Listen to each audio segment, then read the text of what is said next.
A lot of this isn't going to make sense to you, and I'm sorry about that. I'm just going to start at the beginning, with the house.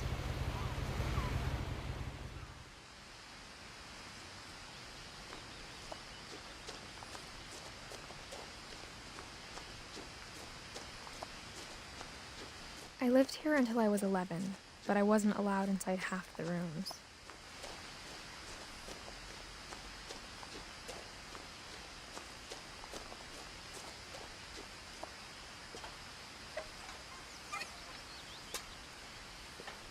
Inside the mailbox were bills from 7 years ago, marked urgent, open immediately.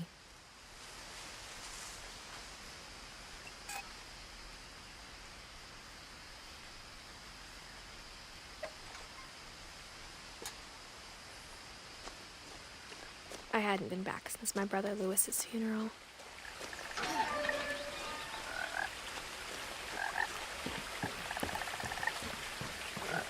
In her will, my mother left me a key, but didn't tell me what it unlocked.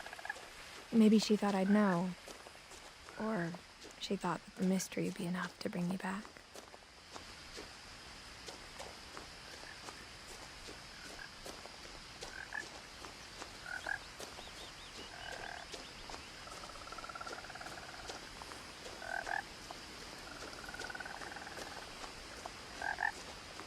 The truth is, even after I inherited the house, I never thought I'd come back to it. But now I had questions about my family that only the house knew the answers to. The woods around the house have always been uncomfortably silent, as if they're about to say something but never do.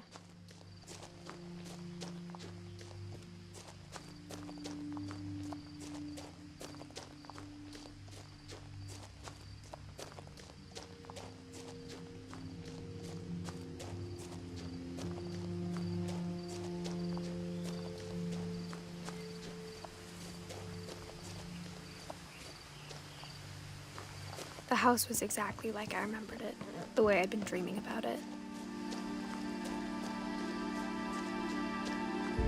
As a child, the house made me uncomfortable in a way I couldn't put into words. Now, as a 17-year-old, I knew exactly what those words were. I was afraid of the house.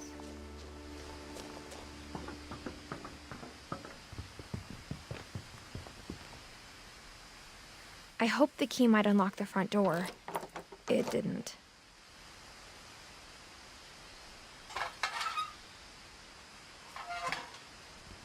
Looking in, I felt like the house itself had been waiting for me.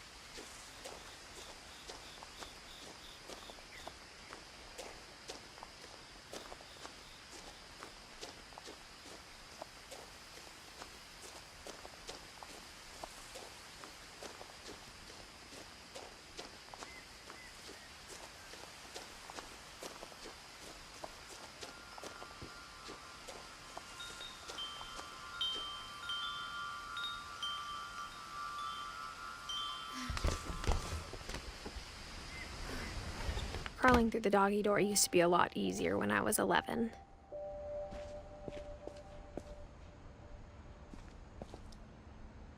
The power had been turned off the night we left.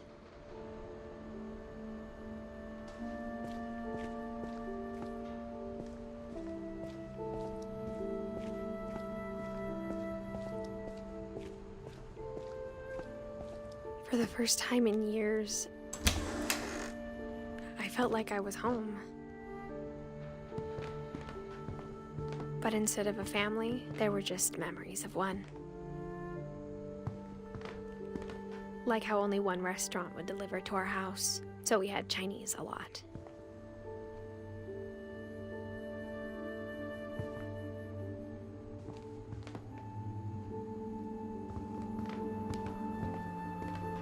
Or how after Louis started working at the cannery, we all got sick of eating salmon. Except our cat, Molly. Nothing in the house looked abnormal. There was just too much of it, like a smile with too many teeth.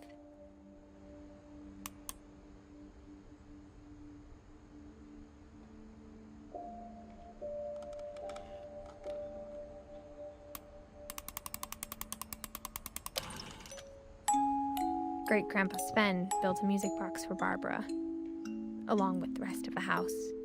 Mom always told me to stay out of the basement, so I wasn't too surprised when the key didn't fit.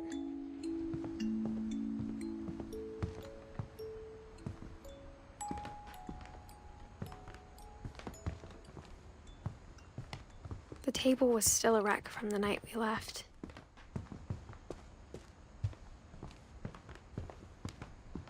It was like my mom was the only one of us who could imagine Great-Grandma Edie living in a nursing home.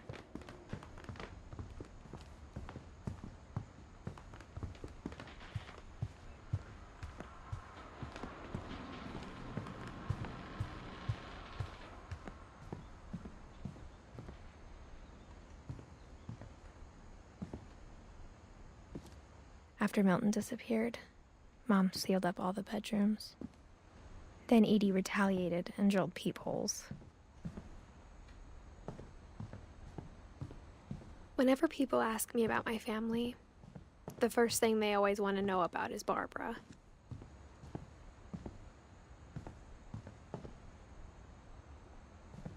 Edie's father, Odin, built the original house. Mom must have locked the third-floor stairs on the night we left.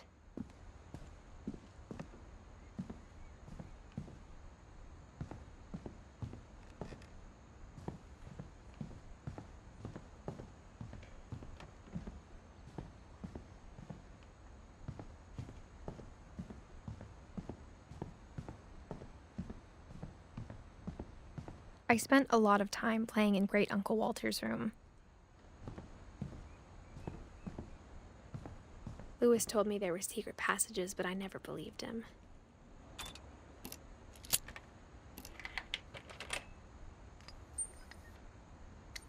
Turns out, my mom was really good at keeping secrets. Now it was time to find out what my mom had been afraid of.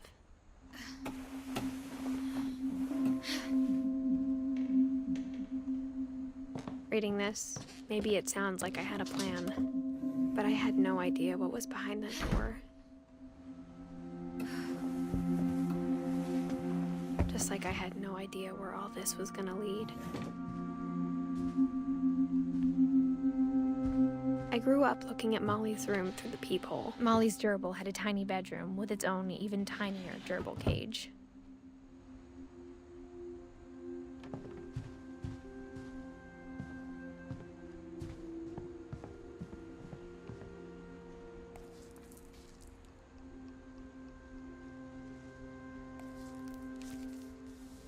December 13th, 1947.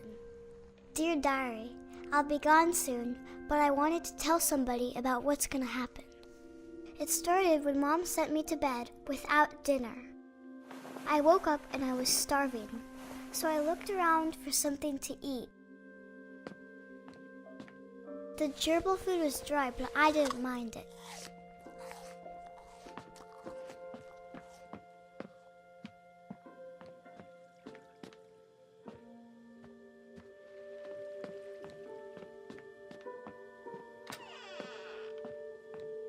I kept eating and eating.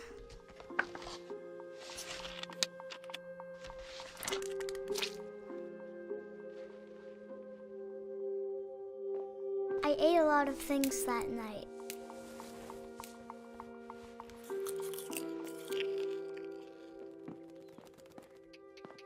Then I heard chirping outside my window. It was a barn swallow going back to her nest. I reached out for her.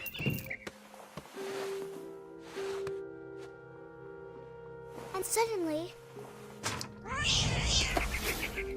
I was a cat.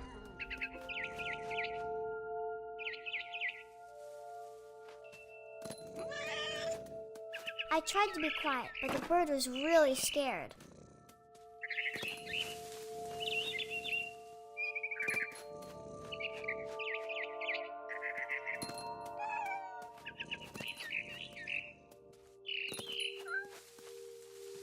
I jumped and I almost got her.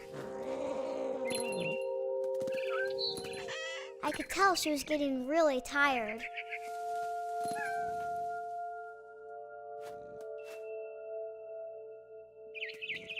Now I was up in the big tree. I promised Dad I wouldn't climb it anymore. All I cared about was eating that mama bird. I gobbled her up. And suddenly, I was an owl. First, all I heard was the wind. Then I heard little teeth nibbling in the grass.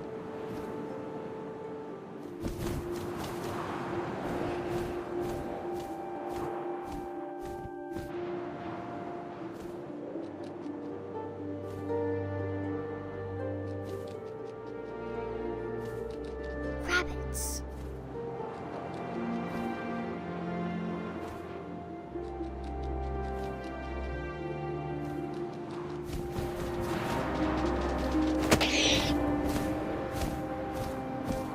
I imagined his face looking up and seeing mine through my talons.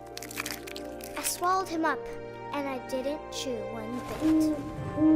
Then I flew off to find something bigger.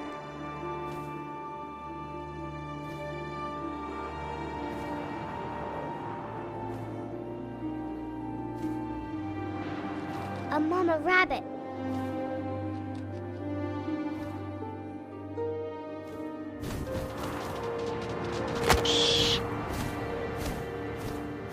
She was almost too big to carry. I started choking, but I couldn't stop eating. And suddenly, I was a shark.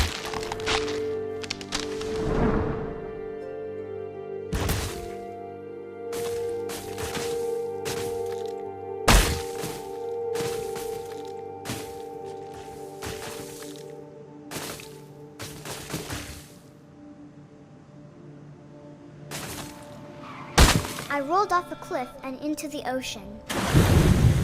Now, I was hungrier than ever.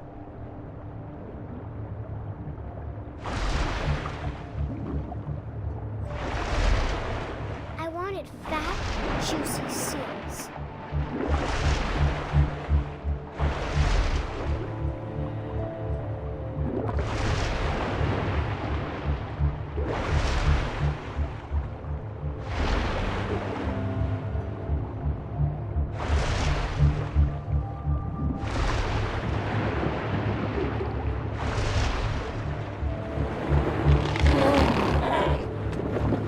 Off her flipper, and it tasted really good.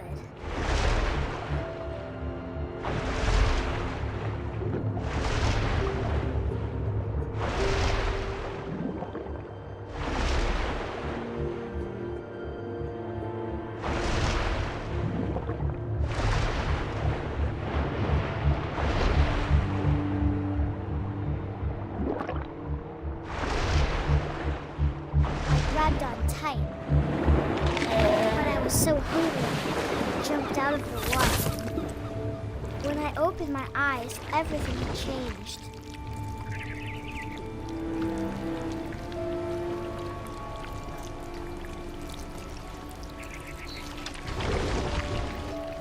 Now I was a monster, and I smelled people everywhere.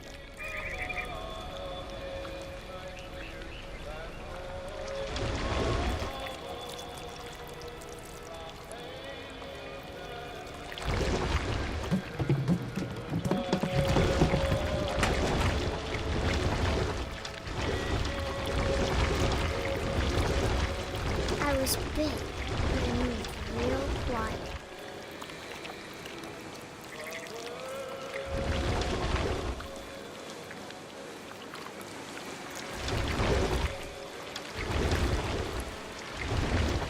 I wanted to stop, but also I didn't.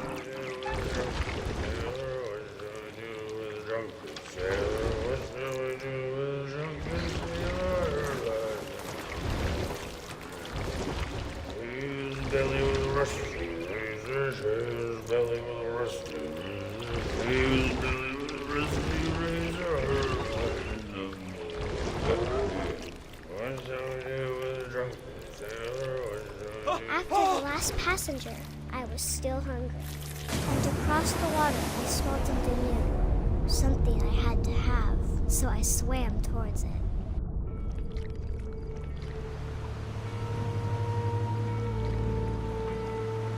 I slithered onto the sand, and the good smell went into an old pipe.